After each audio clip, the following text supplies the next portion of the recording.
¿Sería de él lo que muchos investigadores no solo grabaron psicofónicamente, sino escucharon con sus propios oídos? ¿Queréis saber cómo eran esas voces? ¿Cómo suena el testimonio ahí dentro? Pilar Perry nos cuenta lo que le ocurrió. Nosotros estábamos en la última planta y resulta que estábamos intentando hacer psicofonías. En cada planta teníamos una grabadora intentando hacer psicofonías, porque allí se había recogido una psicofonía bastante clara, ¿no? La primera. Entonces teníamos aquello y claro, estábamos todos en total silencio. Y de pronto empiezan como unas voces de hombre, de 3 o 4 hombres, pero a discutir. O sea, unas voces que tú las oías claramente discutiendo. No entendías lo que decían, pero sí había una discusión fuerte, ¿no? Incluso yo pensé, hombre, nos van a fastidiar las psicofonías. Bueno, pues no había nadie. Y bueno, me decía con estas palabras: Juan, yo he sido un hombre valiente toda mi vida, he hecho trabajo que no te pueden imaginar, y yo el miedo que he pasado, dice, ha sido horrible. Estaba echado un poco oyendo la radio y he notado un resplandor encima de mí, un chisporroteo, y he querido levantarme y me ha aprisionado. No podía respirar prácticamente, no podía decir nada, me ha ido sujetando, y cuando yo pensé ya que me moría, aquello se ha ido, ha desaparecido, y me ha salido un grito que estoy afónico. Dice, estuve afónico casi 2 semanas afónico. Buenas madrugadas. Lo que acabáis de escuchar es un documento histórico, así con mayúsculas. Está obtenido por nuestro compañero Juan G. Vallejo en el interior de la Diputación de Granada, allí donde los investigadores no volvían después de 20 años. 2 noches de diciembre de 1986 conformaron la historia de terror más perfectamente tejida, seguramente, de la historia de los fenómenos paranormales en nuestro país, con perdón, por supuesto, de Belmez. Una historia tremenda, una historia que hizo que muchos investigadores sellaran sus bocas, que no quisieran volver a hablar. Allí había parapsicólogos, también había médicos. Fue el llamado Grupo Omega. Escuchábamos a Juan Burgos, al alma mater de esta historia, que ha estado con nuestro compañero Juan Vallejo, que nos ha enseñado de nuevo, 20 años después, la Diputación de Granada, la dependencia de la famosa calle Mesones por dentro. Muchos, a la 1:08, estaréis preguntando por qué Iker está tan emocionado. ¿Tiene tanto esta historia? Yo os prometía que iba a merecer mucho la pena, y que esta noche es de terror. Por lo menos la primera hora es de auténtico terror. Vamos a recordar, en la voz de Juan Enrique Gómez, redactor, uno de los primeros que se hizo eco del asunto, del Ideal de Granada, y del propio Juan Vallejo, las líneas maestras de esta historia, para que todos lo tengamos muy claro, para que sepáis dónde hemos estado, dónde hemos grabado, dónde se ha investigado. Fue una investigación, y esto lo añado yo, oficial, por vez primera en Andalucía. Un estamento como la Diputación autorizaba a un grupo de 5 parapsicólogos a pernoctar durante 2 noches con grabadoras, con aparatos, para poner fin a un auténtico infierno. Concepción Castilla fue la primera funcionaria que declaró que las máquinas de escribir estaban percutiéndose solas. 2 muchachas de la limpieza, una de ellas llegó a decir que se vio arrastrada del pelo, varios metros por el suelo. Voces y una figura negruzca, vestida como con un traje talar, como un sacerdote. En este resumen de 2 minutos y medio, en las voces de los corresponsales en Granada Ideal de Jaén, podemos saber y comprender lo que supuso para aquella población el impacto que tuvieron aquellas noticias que día a día iban conformando una historia que nadie comprendió. Cuando comenzaron a darse las noticias y cuando se destapó todo este asunto, gracias también, por supuesto, a la investigación realizada por el equipo de parapsicólogos de Juan Burgos. Nosotros desde el periódico Ideal dimos la primera noticia que le dio un compañero mío, Juan Jesús Hernández, y acto seguido yo ya me encargué del asunto y estuvimos dando una serie de reportajes que la verdad es que en Granada crearon una sensación bastante extraña. Y estaba la gente como muy interesada, porque quien más y quien menos había entrado en aquellos almacenes Woolworth y se había sentido un poco raro, ¿no? Se llegó a dar con los muros originales de la mezquita sobre la que se sustentó la iglesia, que en aquel momento no se llamaba de la Magdalena, se llamaba del Corpus Christi. Magdalena vino después. Y en uno de esos muros, al abrirlo, que además tenía, parece ser que tenía un tipo de ladrillo diferente al resto, aparecieron un montón de restos, de huesos. Luego se vio que se trataba de huesos de niños. Esos huesos eran de cadáveres que estaban emparedados. Se trataba de ruidos que le venían de la zona de las paredes. ¿Qué eran esos ruidos? Pues archivadores que se abrían y cerraban a golpes, carpetas que caían al suelo. Los teléfonos a veces se cortaban e incluso hacían señales que al menos los funcionarios en aquel momento no reconocían. Y por las noches, los vigilantes que se quedaban, los vigilantes de seguridad, bueno, pues llegaba un momento en que llegaban a oír gritos, susurros, incluso alguno de ellos llegó a decir en algún momento que veía como apariciones plasmáticas que se movían. Este convento de la Magdalena del Corpus Christi, pues las damas de alta alcurnia de la ciudad de Granada, cuando alguna vez quedaban embarazadas, se recluían en el convento, al parecer abortaban, y esos son los fetos que luego más tarde se encontraron, según apuntan algunas investigaciones. Esto, más como tú dices, los ruidos de las máquinas de escribir, que también son muy comentados. Y otra de las cosas curiosas es que los guardias jurados se quejaban de que por las noches, al hacer la ronda por allí, y eso fue quizás también lo que disparó ya el pánico y por lo que interviene el grupo Omega, es porque dejaban todas las puertas cerradas entre ronda y ronda, y había veces que al hacer la ronda luego las puertas estaban todas abiertas, y eso fue lo que realmente provocó el pánico en los guardias jurados. Un edificio marcado por lo oscuro. Se habla de diferentes almacenes, los almacenes La Magdalena, por supuesto el antiguo convento del Corpus Christi, unos almacenes La Magdalena donde cuentan que un carro de caballos fúnebre a final del siglo XIX atropelló a unos viandantes.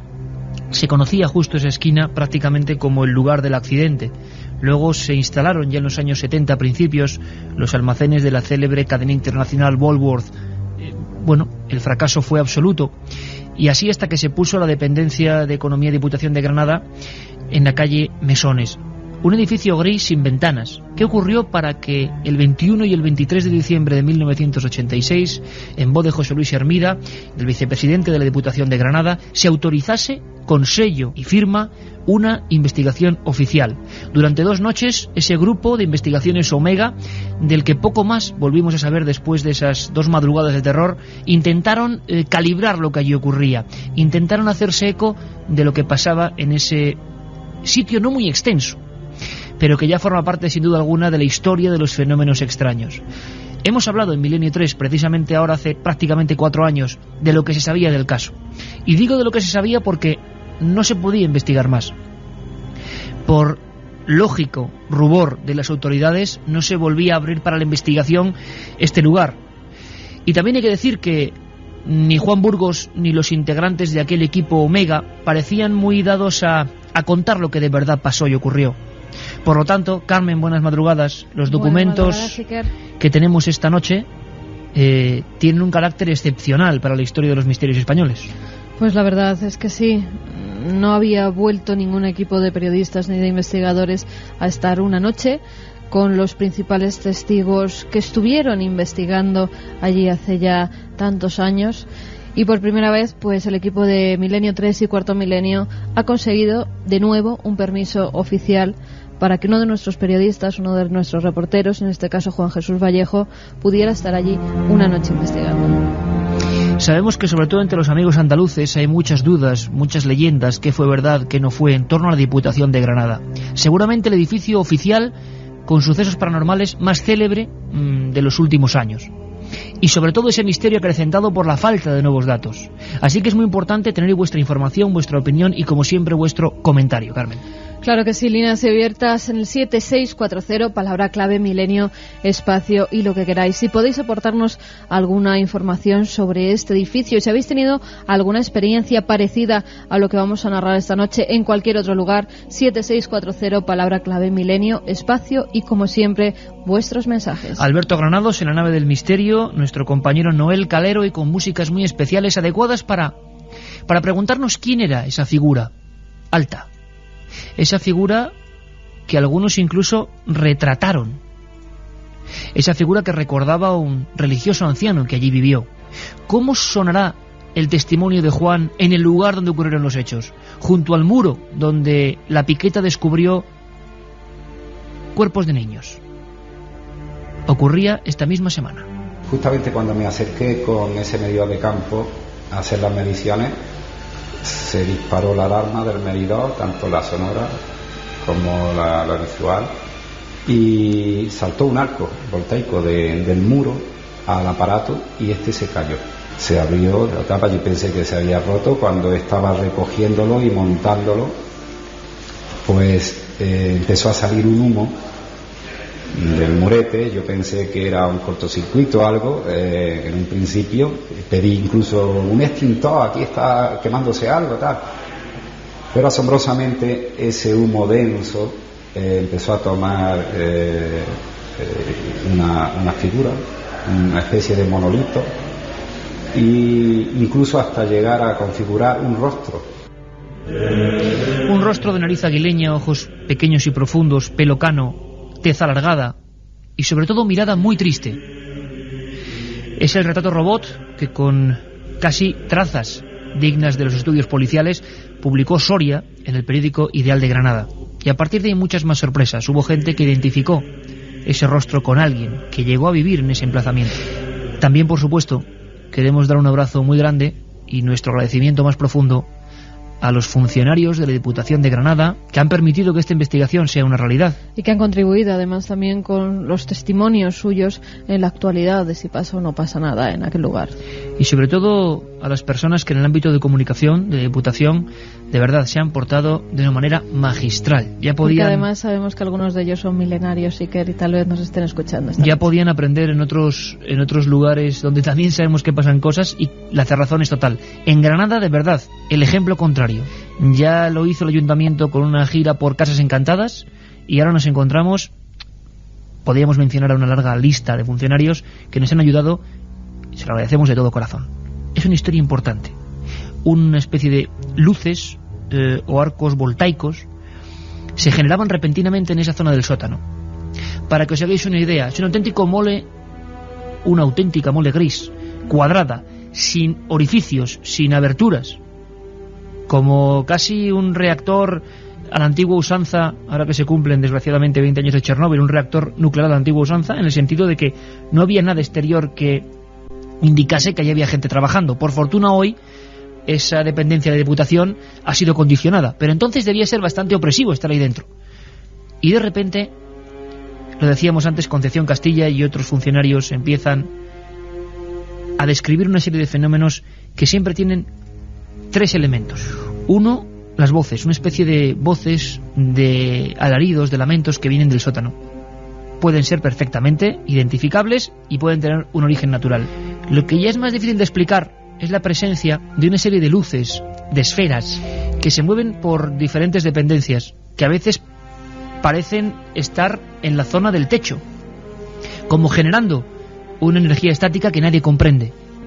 Esa es la misma energía, sea lo que fuere, que llega a presionar el pecho, a querer ahogar a Moya, el técnico de mantenimiento. Escuchábamos el testimonio en boca de Juan Burgos al principio del programa, y que llega a precipitarse contra los brazos de algunas personas, por ejemplo contra el propio Juan Burgos. Imaginemos la escena. La peor noche es la del 23 de diciembre y la última. Se ha obtenido una voz que luego vamos a escuchar, que algunos ya conoceréis porque es una de las clásicas. Una voz aún sin descifrar, una de las psicofonías más largas obtenidas en España, una voz quejumbrosa, una voz de anciano, una voz que acabo diciendo os arrepentiréis. Por desgracia, el compañero de Juan Burgos que dio el rec esa noche, junto a él, Mariano Carmona Almendros, falleció. Parecía una especie de amenaza. Al mismo tiempo que se hace esa voz, en la escalinata que va hacia el sótano, y justo junto a esa especie de orificio donde se encontraron los huesos de niños y que motivaron un sinfín de hipótesis en Granada, resulta que algo impacta contra el brazo, contra la muñeca de Burgos. Y había una sorpresa que pudo determinar quién iba junto a él. Un doctor muy prestigioso y conocido en Granada, que es de los que no quiere ya volver a hablar después de lo que allí pasó, el doctor Rodríguez Galindo. ¿Pero qué tenía Burgos en su brazo? ¿Qué le pasó? Nunca lo habíamos escuchado en el lugar de los hechos, tocando esa pared. Es el momento. Sí, había un médico, gran amigo mío, y que formaba parte del grupo de investigación. Y cuando saltó el arco y yo fui a coger el aparato con las linternas que llevaban filtro infrarrojo y demás, él me hizo el comentario: Juan, te está sangrando un poco la mano, que es que, digo, sí, no sé, habrá sido lo que ha saltado de la pared. Dice, pero si tiene forma de bocado, ¿no? Como si te hubieran mordido y tal. Digo, no sé, ¿tú crees, Juan? No. Dice, sí, es que tiene toda la forma. Digo, pero no aparenta ser un bocado con dientes. Dice, bueno, pero es que tiene toda la forma, son como incisivos y están marcados. Yo pensé en ese momento que era el propio arco voltaico que me había quemado, Bueno, luego hubo muchos argumentos sobre esa marca. Claro, no fue un arco voltaico. Después salió lo que salió de ahí. Entonces, por eso hubo otras deducciones. Milenio 3, Cadena SER, con Iker Jiménez y todo su equipo. 1:24, siempre en directo, 13,2 grados, nuestro estudio central, nuestra nave del misterio. Juan Burgos tenía las marcas de la boca de un niño, con todas las piezas dentales correspondientes a la boca de un niño todavía con dientes de leche, marcados en su brazo. ¿Qué opina la gente, Carmen? Pues hay muchas personas que han pasado por las puertas de este edificio, como Marta desde Huesca dice que nos apasionan los fenómenos de la Diputación de Granada y que deberían investigarse en serio estos sucesos. A Juan G, que es un valiente. Besos. Estamos de acampada y nos tenéis a todos callados alrededor de la hoguera. Estamos enganchados a vosotros. Echeve, que nos dice, muchas noches he pasado por sus puertas y al mirar hacia adentro se te hiela el alma. Es sobrecogedor. Iván de Granada, que tiene 17 años y que el jefe de su padre trabajó en el edificio de la Diputación y dice que se escuchaban cadenas. Hola Iker y saludos a todos. Soy uno de tantos guardias civiles que te escuchamos. He visto el edificio por fuera y se me ponen los pelos de punta. Soy camionero y esta noche seguro que no me quedo dormido. Buenas, hace muchos años que aquí en Granada sabemos la historia de la Diputación y seguro que esta noche para nosotros los granadinos será especial, nos dice Chica 15. Es que el asunto, Carmen, es tremendo porque se negaban a seguir trabajando. Hubo una parada de funcionarios que se negaron a seguir en determinados turnos a estar en esa estancia. Y hablaban de un clásico, los archivadores que se abren y se cierran, golpes como invisibles, como si de repente sintieras una presión. Varias mujeres y hombres habían sentido como si alguien les abrazase repentinamente en el pasillo, pero un abrazo para ahogarte. Y después, la presencia de esa cara, de esa figura. Diferentes funcionarios en diferentes momentos, técnicos de mantenimiento, habían visto el mismo rostro.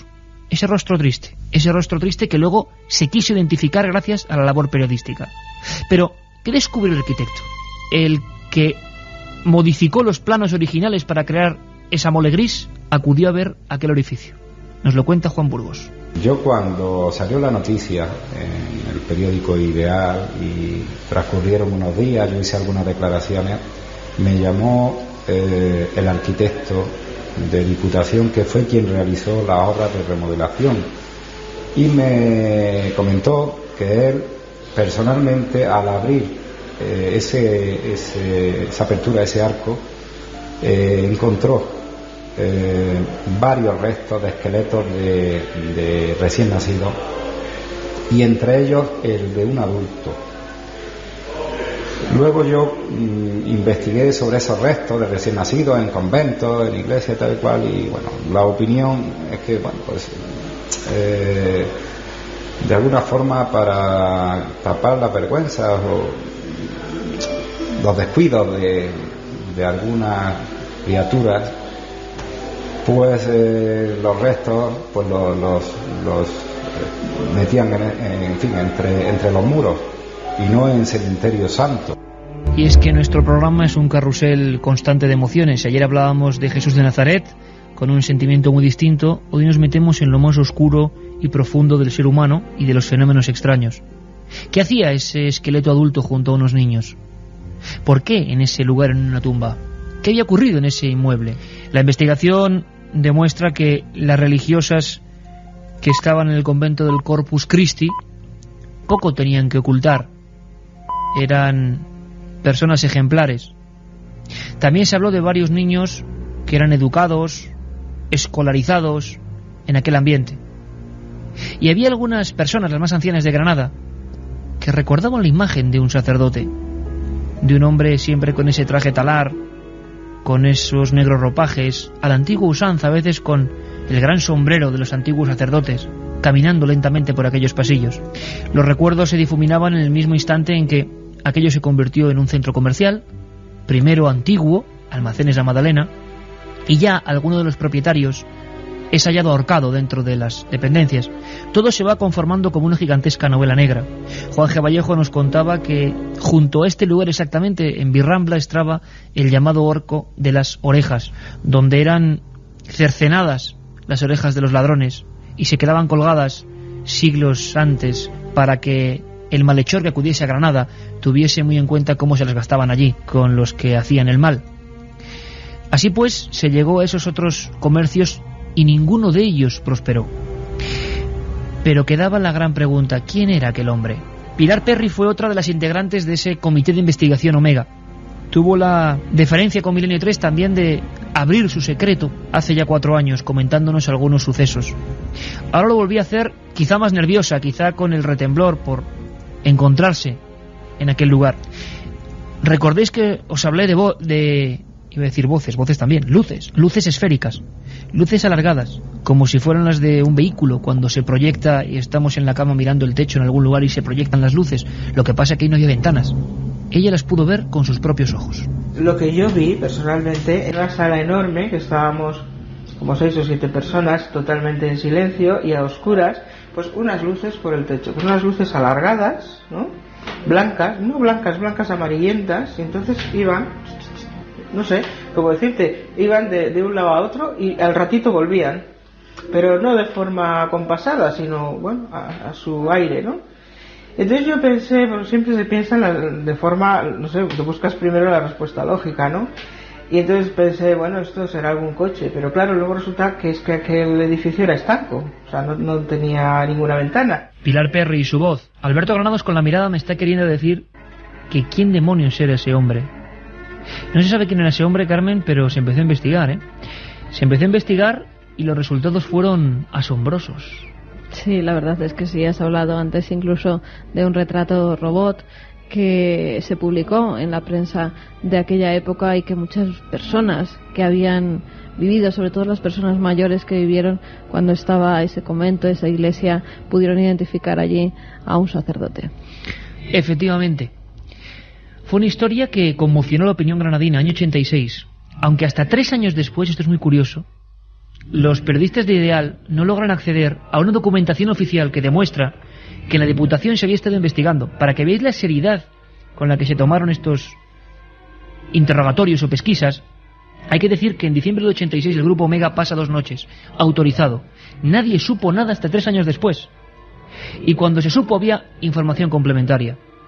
No podemos afirmar que el adulto, el esqueleto osario de la persona adulta que estaba ahí mezclada con los huesos de niños fuera este individuo que vamos a contar, pero lo que ocurre es tremendo. El dibujante Soria del Ideal de Granada logra recomponer todos los datos por los testimonios de las personas que han visto esa especie de neblina formando un cuerpo humano. Un cuerpo humano que avanza por el pasillo, un cuerpo humano que nos mira, un cuerpo humano con mirada triste. Todos los testigos que habían visto la figura, como ellos la llamaban, coincidían en lo mismo. Una persona como con un gran tormento, triste.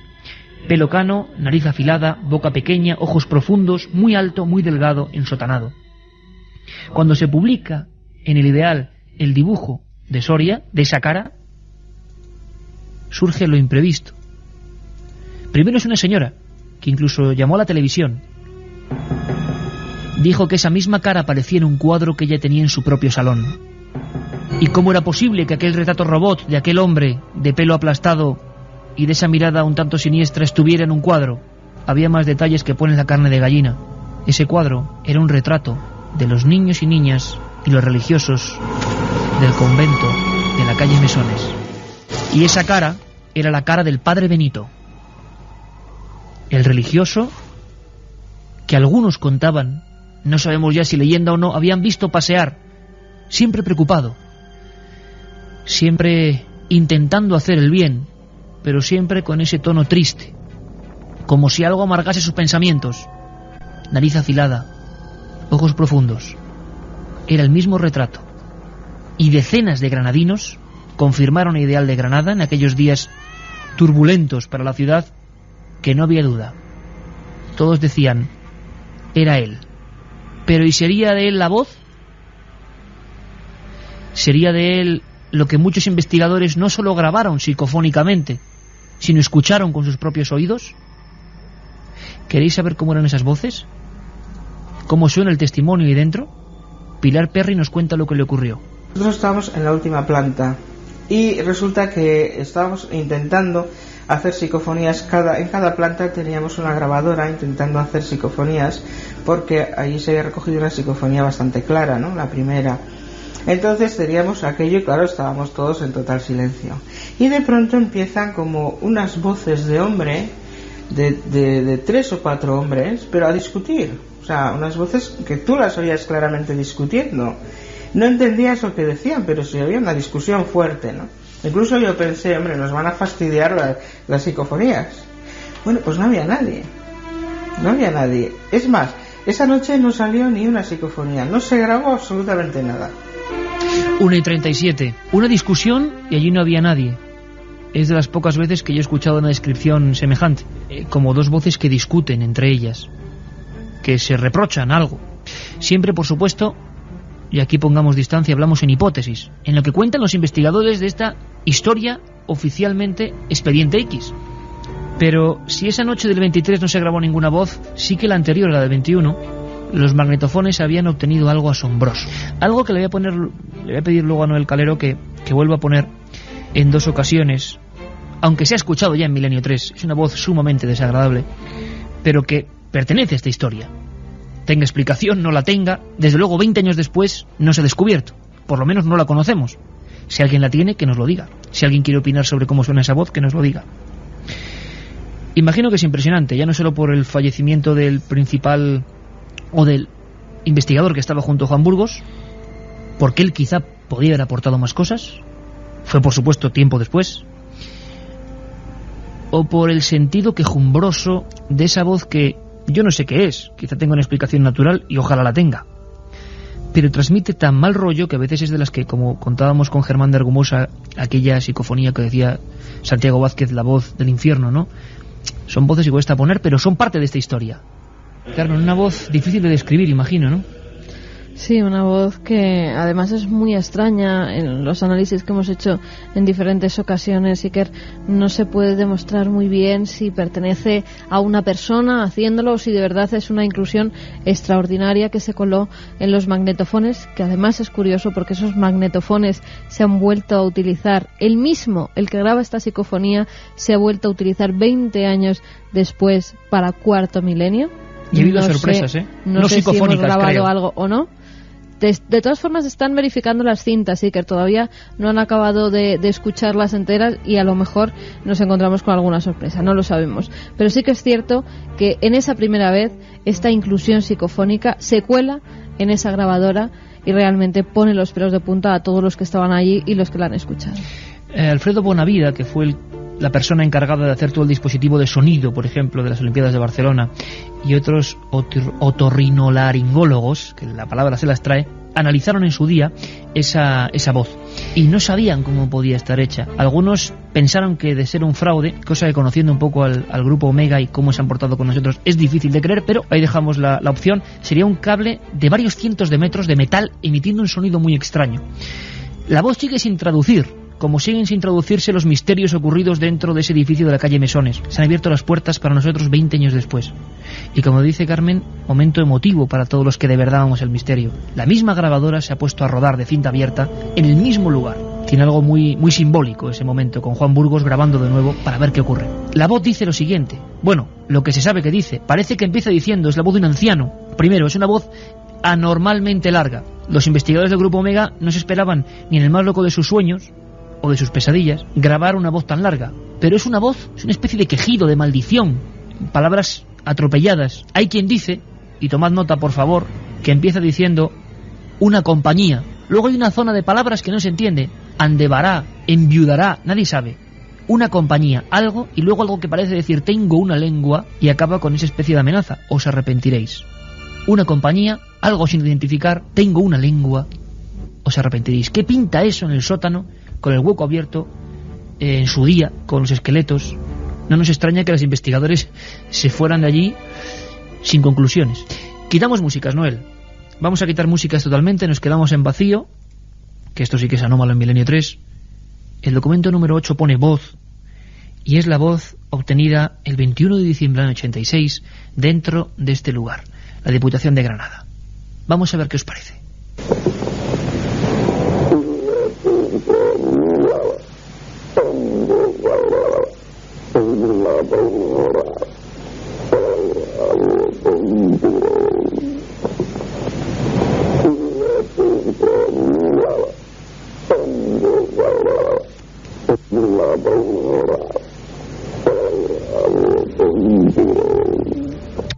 Milenio 3, Cadena SER. 1:54. Carmen, un viejo mito vuelve a resurgir, a cobrar fuerza por Internet. Que hay mucha información de esto, me dices, ¿no? Así sí. Con señas de mimo. Que hay mucho, así con la mano diciendo, la que se está liando. Hay muchísima información y creo que no nos... Bueno, a ver si nos da tiempo antes de que lleguen los informativos. En Internet y que están resurgiendo las conspiraciones sobre si en los viajes al satélite terrestre los astronautas estuvieron acompañados de objetos volantes no identificados. La tesis que está cobrando mayores adeptos es la de un grupo de radioaficionados que al parecer captó una conversación secreta entre la NASA y los astronautas del Apolo 11, donde viajaban Neil Armstrong y Buzz Aldrin, donde se revelaba que los tripulantes de la nave habían visto ovnis y no solo eso, también estructuras extraterrestres. Buzz manos largas Aldrin. Buzz puñetazos Aldrin, como a ti te gusta llamarle, por el puñetazo que le metió a un periodista cuando le preguntó... ¿Qué le preguntó? Si había estado en la Luna.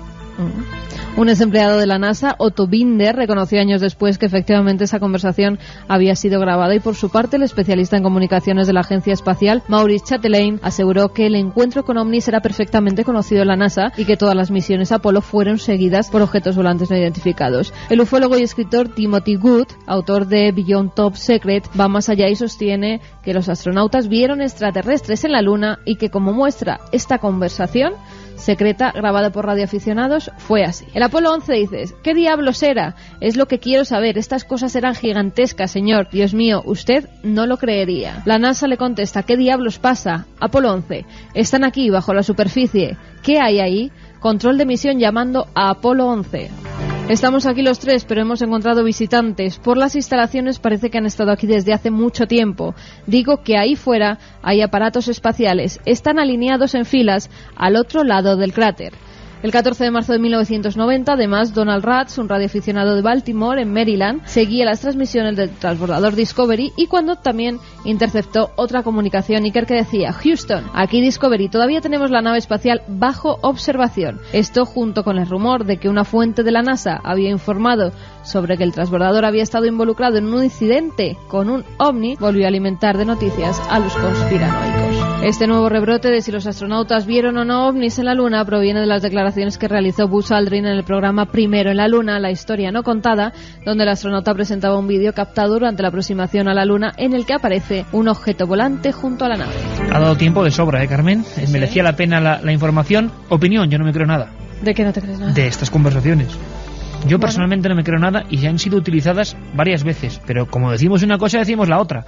Estas conversaciones entre astronautas viendo algo, las pusimos en Cuarto Milenio en su día, en el primer programa de si estuvimos o no en la Luna, pero hombre, esto lo que pasa es que en Internet ocurre una cosa que es la permanencia constante de los archivos, atemporalidad total, es decir, uno recurre a un misterio y se cree que es de ahora, es un último hallazgo, y no, es que está perdido ahí en el hiperespacio. Cuentan algo de no sé qué y está ahí eternamente. No, lo que pasa y es que recuperan yo creo que cosas. Están saliendo además otro tipo de grabaciones, como esa conversación que salía, que se están emitiendo por Internet en determinados audios, donde se dice, o se comenta, va a ser un se problema rumorea. Internet, Está siendo un problema y va a ser un problema que se entienda bien, tiene cosas maravillosas, pero para la información fidedigna va a ser un problema, porque esto lo han podido coger de cualquier página y de cualquier libro. Yo tengo libros del año 70 donde se contaba esta misma conversación, pues del 70. Que ha sido publicado a nivel internacional en varios periódicos esta misma noticia. Pues es interesante, y me cuenta Alberto que ha hablado con Guillermo León, nuestro compañero que nunca duerme, rodeado de, iba a decir satélites, pero casi y ordenadores, nuestro webmaster y querido amigo, que tiene una información que acaba de colgar también y que se refiere al otro gran clásico. Si esto es un clásico, el otro, ¿os acordáis de Roswell? Del muñeco autopsiado. El muñeco que Santiago Camacho dice que un día traerá a los estudios de la cadena SER o de Cuarto Milenio. El muñeco original, dice él. Sí, el muñeco original, al que le hicieron la autopsia. Luego escuchamos a Santi, por cierto. Eso, noticias sobre Roswell, sobre la Luna, que personalmente son muy difíciles de creer, pero que están dando la vuelta al mundo. Desde luego, curiosísimo. Este mundo es así. Nos despedimos de esta primera hora con eso, con música cósmica. 2 y 4. Por cierto, que hoy mucha gente todavía está regresando. Bueno, todavía no. Hay mucha gente que ha empezado ya lo que es la operación retorno. Sí, la gente con las maletas, bajándolas hacia desde casa. Ahora hasta el lunes. Así que mucho cuidadito, por favor. Yo creo que Milenio 3 en el coche da compañía. Recibíamos ahora en nuestra central un mensaje inquietante de nuestro compañero Antonio Bravo, técnico de Estrada del Misterio, diciendo que lo estaba pasando mal con esa voz, con la voz de Granada. No me extraña. No sé si luego la volvemos a poner, Noel, para que la gente siga opinando, porque... No, es que la gente quiere que la volvamos a poner. Sí, pero hay otros que han dicho que no. Ya. Es lo que pasa en el 7640. Por favor, y otros ponerla. Que estaban bajando a su perro y se han perdido, perra en este caso, y se han perdido la psicofonía. Bueno, pues luego la ponemos, ¿vale, Noel? Pero ¿por qué suena ahora esta especie de sintonía propia de un convento? Por lo que hemos contado antes, esta sintonía eclesiástica del nombre de la rosa. Pues hay otros motivos. Motivos, Carmen, en torno a una de las reliquias más curiosas que existen en España, ensombrecida quizá por la fuerza de la sábana santa, y que vamos a conocer en profundidad. Y que muchas personas no saben que tenemos en nuestro país. Es el sudario de Oviedo, que se conserva en la catedral de esta ciudad, el pañolón también se le llama, y se supone que es el trozo de tela que envolvió el rostro de Jesús cuando era bajado desde la cruz hasta que es llevado a la cueva donde dice que se mantuvo hasta la resurrección. Pues en ese sudario lo que se pretende ahora, y son informaciones de esta misma semana, es cotejarlo con la sábana santa de Turín. Quieren hacer el Centro Español de Sindonología análisis de ambas reliquias y cotejar si ambos pertenecieron a la misma persona. Ya se sabe que los dos hay restos de sangre de un mismo tipo, de la sangre AB, tanto en la sábana santa como en el pañolón de Oviedo, pero quieren ver si las manchas que existen en el pañolón pueden coincidir con las del rostro de la sábana santa de Turín. O sea, como si fuese un puzzle que encaja. Ajá, efectivamente. Pues invitamos a la gente a que también opine de este tema, ¿no, Carmen? Claro que sí. Seguimos con esas líneas abiertas en el 7640, donde seguimos recibiendo los mensajes de gente que se ha quedado, pues como siempre pasa. Que pone que cuando se pone una psicofonía. Bueno, pues ahora vamos a relajarnos, a sumergirnos en la historia, porque esto es una noria de sentimientos y sensaciones. Para eso está la radio. Y para acompañaros, y sin vacaciones, como debe ser, estamos aquí con todos vosotros para que... Caramba, ¿cómo suena esto? Beata Viscera, siglo XII. Y yo no sé si esto puede hacer que imaginemos mejor lo que es esa pieza. Quizá para ayudarnos, como clave para toda esta historia, pueda contribuir nuestro compañero Luis Álvarez, que creo que está pues casi a la sombra de esa catedral de Oviedo donde se custodia esta reliquia. Don Luis Álvarez, 2 y 8, buenas noches. Compañeros, ¿qué tal por Madrid? Pues muy bien, un tanto sobrecogidos porque bien sabes tú que las investigaciones de Juan G. Vallejo en la Diputación de Granada están dando mucho que hablar. Se ha abierto ese lugar maldito, entre comillas, por supuesto, gracias a los funcionarios. Y bueno, ha habido nuevas investigaciones. Y ahora queremos cambiar el rumbo con un tema tan apasionante o más, porque es nuestra propia historia. Oye, ¿cómo es el pañolón de Oviedo, Luis? Así a ojo de investigador cuando se lo topa por vez primera. Pues es sorprendente, pero no solo por el hecho de estar asistiendo como espectador privilegiado desde un púlpito rodando con todos los privilegios y con todas las facilidades que nos han dado desde la Catedral de Oviedo, y además desde aquí quiero aprovechar para agradecer al presidente del Cabildo, al Deón, don Ángel Pandavenes, toda la ayuda que nos ha proporcionado, así como la deferencia que ha tenido todo el personal de la Catedral para poder realizar ese documental que posiblemente en unos días todos nuestros oyentes de Milenio 3 y espectadores de Cuarto Milenio tendrán la oportunidad de ver en imágenes, ¿no? Quizá estemos haciendo ahora mismo lo que en ocasiones hacemos, ese canapé que proporcionamos a nuestra audiencia Iker para que se vayan haciendo una idea. Tampoco queremos desvelar, yo por lo menos no quiero desvelar demasiadas cosas, así tenemos a nuestra audiencia en ascuas. Sí, pero qué impresión te ha dado, eso sí, ¿no? Pues la impresión es terrible, es decir, bueno, todos más o menos en este país, yo por lo menos, hemos sido educados dentro de la religión católica y bueno, hay ciertas cosas que, aunque no se estire demasiado eso de ir a misa los domingos últimamente y sobre todo estas últimas generaciones cada vez lo hagan menos, uno tiene la sensación de estar delante frente a una reliquia, frente a algo muy importante. Qué curioso, porque es una sensación que, prescindiendo de las ideas religiosas que cada uno puede tener libremente, hay ciertos objetos de poder, dígase la sábana santa, o por ejemplo este que tú estás prácticamente viendo estos días, que impresionan y parece que tienen un sentido muy profundo, mucho más que el que quizás uno llevaba de antemano, ¿no? Pensándolo de antemano. Uno tiene la sensación, además, Iker, de entrar en una catedral como es la de Oviedo, que es una catedral maravillosa, pero tiene la sensación de trasladarse en el tiempo y volver quizá a la Edad Media, ¿no? Por toda la ceremonia que se oficia desde el arzobispo de aquí de Oviedo, y bueno, pues por todos los fieles que se abarrotan el templo y que te puedo garantizar que es casi lo más impactante, ¿no? Porque te das cuenta de que la fe mueve montañas, de que existe mucha gente que tiene fe en esta reliquia y en otras tantas, evidentemente, y que también cumple su función. Y ya de aquí ahora en unos minutos seguramente entraremos a profundizar en algunos detalles científicos. También decir que el listón está muy alto porque Carmen escribió un libro que nos ha servido de documentación además, todo hay que decirlo, Carmen, te he plagiado. Nada, yo encantada. Se llama La Sábana Santa y fue publicado por EDAF. Oye, Luis, pero la diferencia entre Sábana Santa, para que la gente lo tenga en imagen, y Sudario de Oviedo, mucho menos conocido por desgracia, es que no se ve una cara humana directamente, ¿no? ¿Qué es lo que se ve en ese lienzo?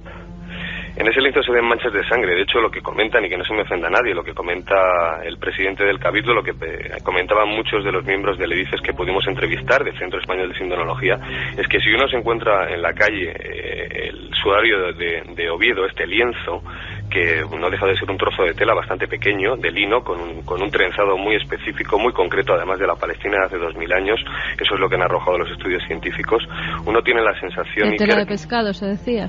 Sí, eso es, exactamente. Entonces, lo que comentaban ellos, y digo que no se me ofenda a nadie porque es lo que dicen ellos, ¿no?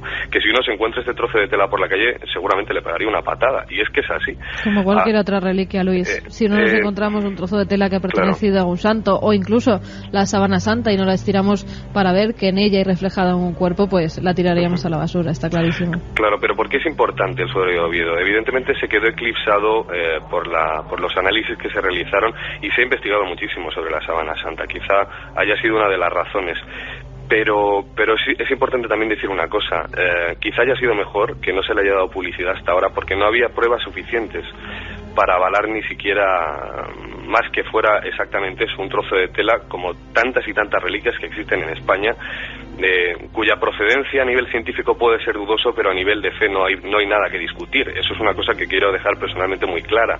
Es decir, la fe no necesita de una investigación científica que avale que esta tela estuvo seguramente cubriendo el rostro de nuestro Señor Jesucristo. Esta no es cualquier tela porque por las coincidencias, sobre todo, que tiene con la sábana santa de Turín, claro, que es la reliquia que según no solo... Esto iría, para que todo el mundo lo entienda, Carmen, sobre la cara, no es todo el cuerpo, sino una especie de submanto. Sí, lo he explicado al principio, Iker. Sería el pañolón, o sea, el trozo de tela que pusieron para envolver el rostro de Jesús una vez le han bajado ya de la cruz. Pero la diferencia es que en la sábana santa sí que se ha irradiado algo que no es sangre, y la mancha de sangre sobre el pañolón sí que es amorfa. Vamos a ver, aquí quedan lo que son los líquidos, los sueros y la sangre que se recoge en un primer momento después de bajar al crucificado de la cruz. Sin forma de cara, que la gente cree que es una santa fácil, ¿no es eso? No, para nada, claro, por supuesto, y además es casi más importante que la de Turín, y aquí me voy a mojar, Iker, y creo que es nuestra obligación también hacerlo,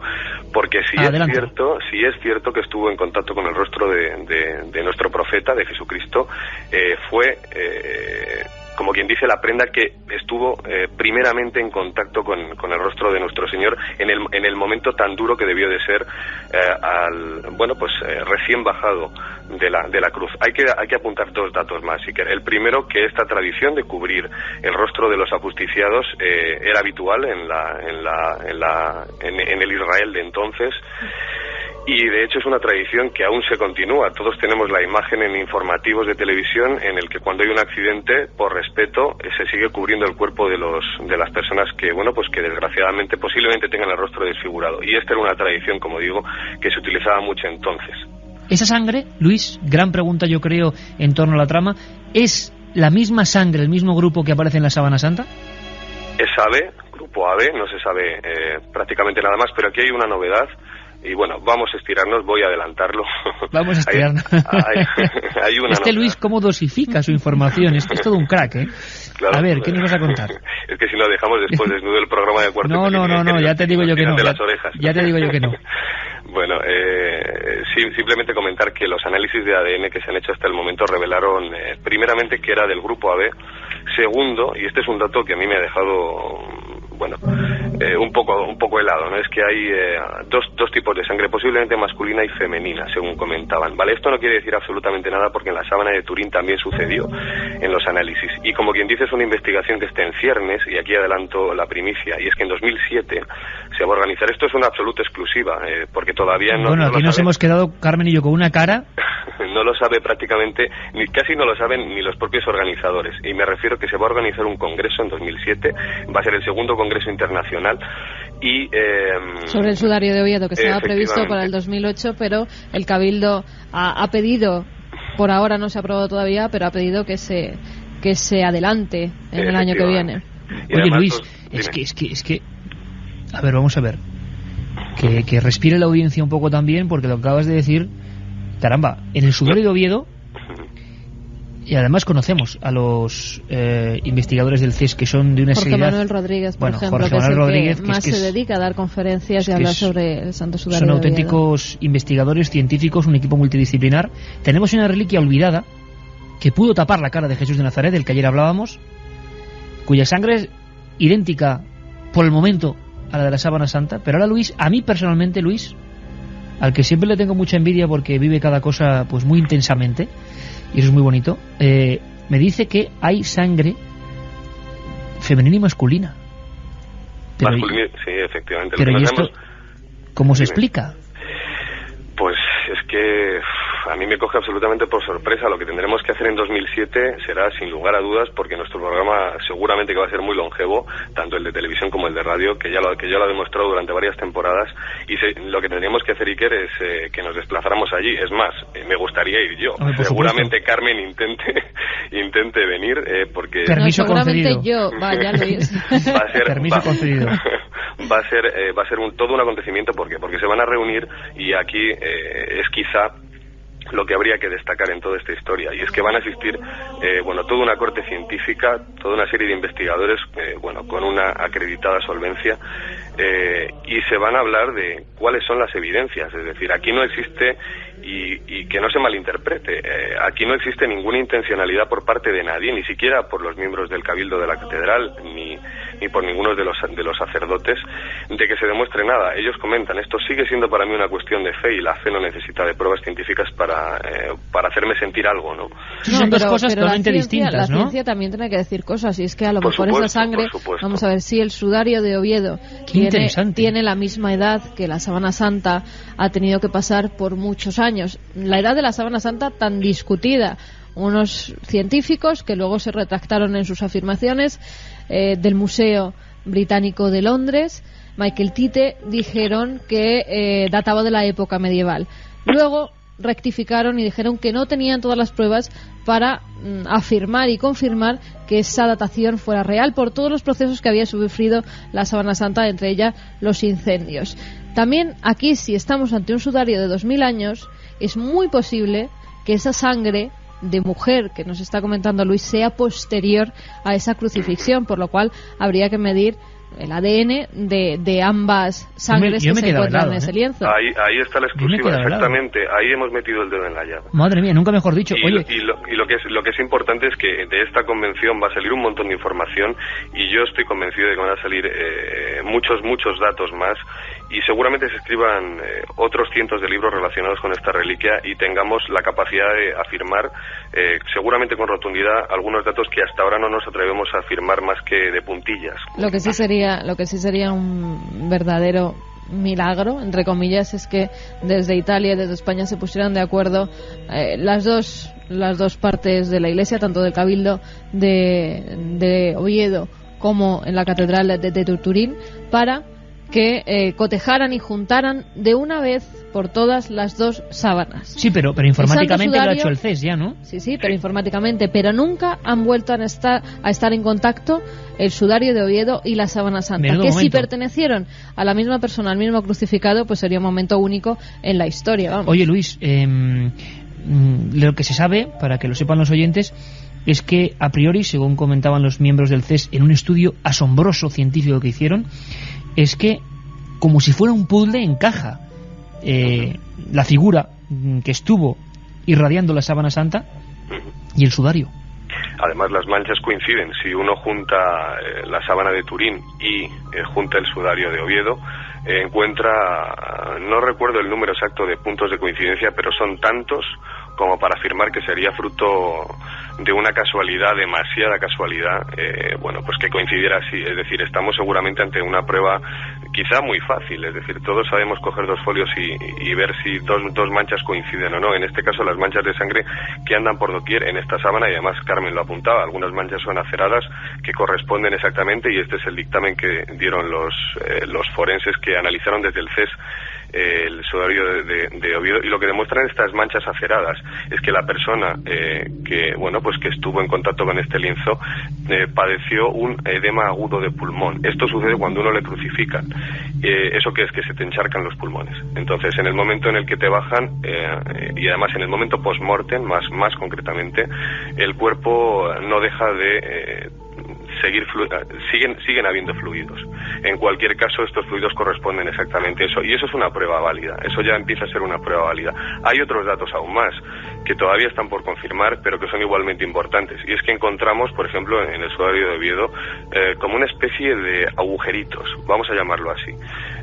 Estos agujeritos, que podrían ser puntadas tranquilamente de un hilo y una aguja, por ejemplo, para envolver la cara del ajusticiado y sujetarlo para que no se fuera, porque el sudario de Oviedo corresponde a una sábana con la que se cubría, pero circularmente. Por eso tenemos una imagen, entre comillas, tridimensional de lo que debió de ser la imagen de esta persona. No me refiero a que se vea la cara de Jesús de Nazaret, como sucede, por ejemplo, en el sudario, en la sábana santa, sino que de Jesús de Nazaret se ve la imagen de un hombre que tiene todos los signos de estar crucificado, o de haber sido crucificado, claro. y también dado con los látigos y todas las muestras que se nos hacen revelar en la pasión, ¿no? Que nos dicen cómo fue crucificado Jesucristo. O sea que además de esa noticia que me parece tremenda a nivel informativo, una semana como hoy, una Semana Santa, este hallazgo de dos tipos de sangre, femenina y masculina, por lo menos primeros indicios sobre el sudario de Oviedo. Aparte de la sangre vital y coagulada que hay en el sudario de Oviedo. Y luego las punzadas de una especie de agujas o de algo que sí, pero los científicos dicen que podría ser perfectamente una corona de espinas. Aquí está el dato importante, y además son varias los agujeritos que hay. Interesantísimo, sin duda alguna. Yo, cuando conectábamos ahora en un momento con Oviedo, a la sombra, decimos, de esa catedral, estando pues muy presente ese pañolón, esa reliquia que lleva intrigando hace muchos siglos a las autoridades, y que siempre ha habido un especial secreto con ella, quizá porque no es tan espectacular de aspecto, pero quizá científicamente también tenga claves muy interesantes o reveladoras, porque ahí sí que hay sangre. En la sábana santa hay mucha menos sangre, hay mucha sangre, pero hay también, puedan llevarnos a una conclusión muy interesante. Desde luego me da la impresión de que estamos en las orillas, en el umbral de un tema desconocido, pero sumamente importante. Luis Álvarez, pues casi como cada semana, con una historia sorprendente, vivida de cerca y como tiene que ser. Ya nos contarás en tu regreso, Luis. Ya os contaré, ya tendrá la audiencia también la oportunidad de verlo. nuestro documental, pero me gustaría cerrar esta conversación, Iker, con una cosa que no hacemos nunca, que no hago nunca además, y que siempre hacéis vosotros con nosotros, que estamos al otro lado y siempre en la carretera, y es que os mojéis, porque yo sé, y es una cosa que quiero contar, que vosotros estuvisteis en contacto además muy cerca con la sábana de Turín, y vosotros me habéis preguntado qué he sentido yo ya os he contado qué he sentido. Ha sido una experiencia muy impactante, muy fuerte, y me gustaría que vosotros contarais a la audiencia qué sentisteis vosotros cuando estuvisteis en Turín en un puesto privilegiado. Pues seguramente lo mismo que tú. Escalofríos. Don Luis Álvarez, un abrazo muy fuerte, amigo. Un beso. Un abrazo, compañeros.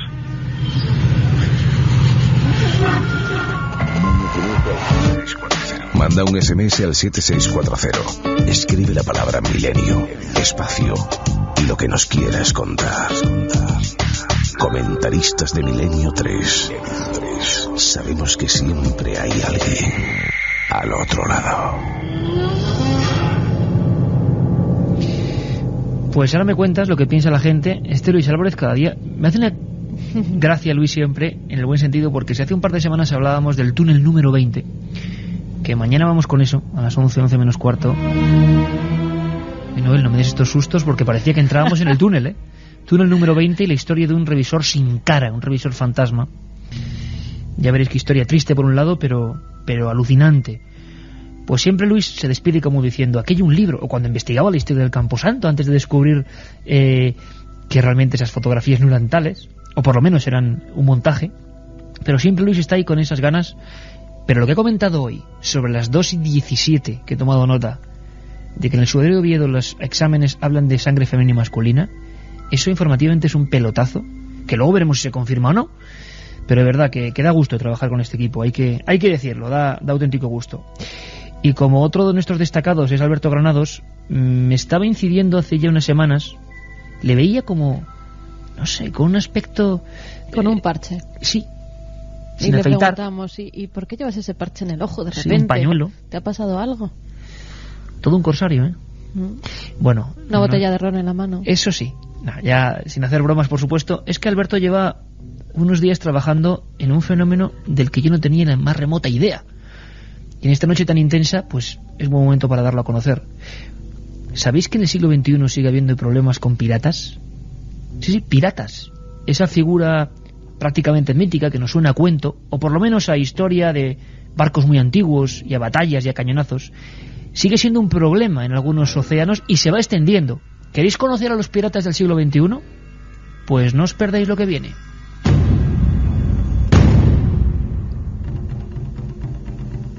¿Qué ocurre? A 2 cuartas por la mura de estribor, entre la bruma. ¿Qué era? ¿Una vela? No estoy seguro. ¿Pitamos a zafarrancho? No puedo asegurarlo. Usted es el oficial de guardia. Holom, tome una decisión. ¡Todo el mundo a sus puestos! ¡Arriba! ¡Arriba! ¡Descansad por minutos!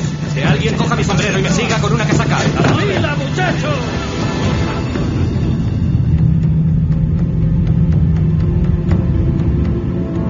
Si hablamos de piratas, hasta nuestra mente acudirá el barril de ron, el parche en el ojo, el pañuelo y siempre ondeante la bandera negra con la calavera blanca. La piratería es casi tan antigua como la navegación y, contrariamente a lo que muchos pensarán, jamás ha dejado de existir. Los datos hablan por sí solos. En el año 2003, 445 abordajes. En el 2004, 325. El pasado año, 245. Según informes elaborados por la Oficina Marítima Internacional, en la última década los ataques a naves de transporte y turismo se incrementaron en un 500%.